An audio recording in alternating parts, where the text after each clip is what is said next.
tudo bem? Meu nome é Joyce e eu sou a monitora de Ciência e Tecnologias de Materiais. Bom, agora eu irei explicar resumidamente sobre os materiais polímeros. Ressalto para vocês que esse é o terceiro dos tipos de materiais. Então, se você ainda não assistiu sobre os materiais metálicos e cerâmicos, eu recomendo você retornar aos vídeos anteriores, que eu fiz um resuminho para vocês, explicando um pouco sobre cada um desses tipos de materiais, dando alguns exemplos no nosso dia a dia para tentar facilitar o entendimento. Caso tenha alguma dúvida, pode me chamar que eu tiro as dúvidas para vocês para poder continuar as aulas da melhor forma possível. Bom, agora irei falar sobre os polímeros. Então, os polímeros. Os polímeros eles são compostos orgânicos, né? Normalmente são feitos de carbono e hidrogênio. Encontramos os polímeros em nosso dia a dia, mais em plásticos ou borrachas. Por exemplo, a pulseira de borracha que eu usei como exemplo no vídeo anterior. Então, gente, essa pulseira ela é feita de um material polimérico. E eu também coloquei um outro exemplo, a canetinha, né? A canetinha também é feita de um material polimérico. Ela é feita de um plástico. Então, esses são os exemplos de polímeros. Porque os polímeros, como dizem normalmente, são exemplos, são feitos de carbono e hidrogênio, mas também podem ser feitos de outras estruturas, como por exemplo o nitrogênio, o oxigênio e o silício, como eu coloquei aí. Uma característica dos materiais poliméricos, né, é que eles possuem uma longa cadeia molecular, uma longa estrutura molecular. Alguns exemplos de polímeros é o PE, o PVC e o nylon. O PE, eu botei aqui no exemplo dos polímeros, né, a sua fórmula molecular para vocês conseguirem compreender. O PE, o PVC e o nylon são tipos de polímeros. E os polímeros, né, eles possuem uma característica muito específica, que é a baixa densidade, ou seja, a baixa densidade é que o material é muito leve. A baixa resistência, então, dependendo se eu puxar aquela borracha do exemplo anterior, se eu botar uma força dependendo muito forte nela, né, ela pode arrebentar, correto? Então, isso significa que ela tem uma baixa resistência. E também uma baixa rigidez, que um exemplo, uma baixa rigidez é que eu consigo impor uma deformação a um material. E além disso, né, ele é dúctil e flexível, que permite aplicar ele em vários ramos da indústria, né, ou da engenharia.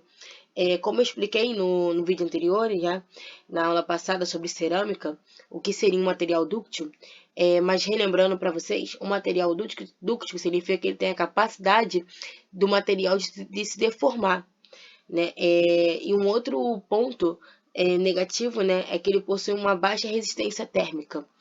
E ele também tem uma baixa condutividade, mas depende do ponto de vista onde ele será utilizado, ele pode ser tanto ponto positivo quanto ponto negativo. E o maior ponto em questão dos polímeros é que, na verdade, é avaliado as propriedades dele em relação de densidade por resistência. Basicamente, né, no polímero, ele tem uma menor resistência. Já vimos isso. E uma menor rigidez também, mas uma menor densidade. Por exemplo, se eu pegar uma razão resistência sobre densidade, eu vou achar um valor, sei lá, uma constante. Quando eu comparo esse valor de resistência por densidade sobre os materiais, por exemplo, os cerâmicos, os metais, eu acabo tendo uma resistência relativamente interessante para esse tipo de material, correto?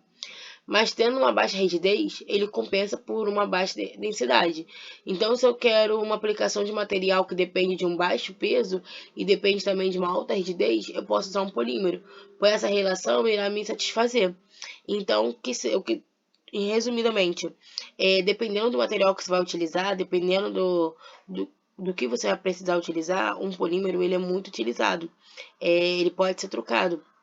Como, por exemplo, que eu citei, o nylon, né? O nylon ele é um tipo de material polímero que quando ele é juntamente anexado com aditivos, por exemplo, ele se torna um material muito resistente. É um material que possui, ele mesmo possui uma autolubrificação. Então, assim, é um material que ele pode ser utilizado na indústria em vários segmentos.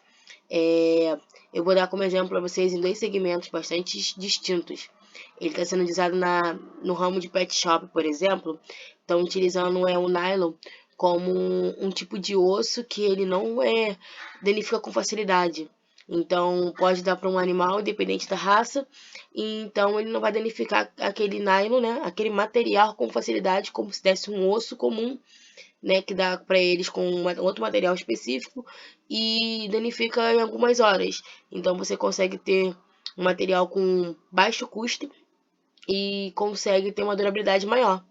Em uma outra área também, por exemplo, numa pista de desgaste, por exemplo, que é o aço. Trocar o aço pelo nylon, porque ele tem uma alta resistência e ele também possui essa autolubrificação dele. Então, assim, o nylon ele é muito utilizado em vários ramos, né? Ele também é um exemplo de um polímero que ele pode ser utilizado de maneiras distintas. Então, os polímeros eles estão no nosso dia a dia, assim como os metais e cerâmicas, e podemos encontrar eles de formas totalmente distintas e de formas que podem auxiliar no nosso dia a dia e nos nossos trabalhos. Bom, eu finalizo informando para vocês que minha referência é o Callister. Isso que eu acabei de fazer foi um pequeno resumo para poder me aprofundar nos conteúdos a seguir, que eu irei entrar um pouco mais sobre os metais e cerâmicas e principalmente polímero, mas eu precisava primeiramente que vocês tivessem uma noção básica, né, sobre esses itens. Então, é isso. Qualquer dúvida, podem me mandar mensagem no WhatsApp, pode mandar um e-mail, que eu respondo vocês, tá bom? Bons estudos!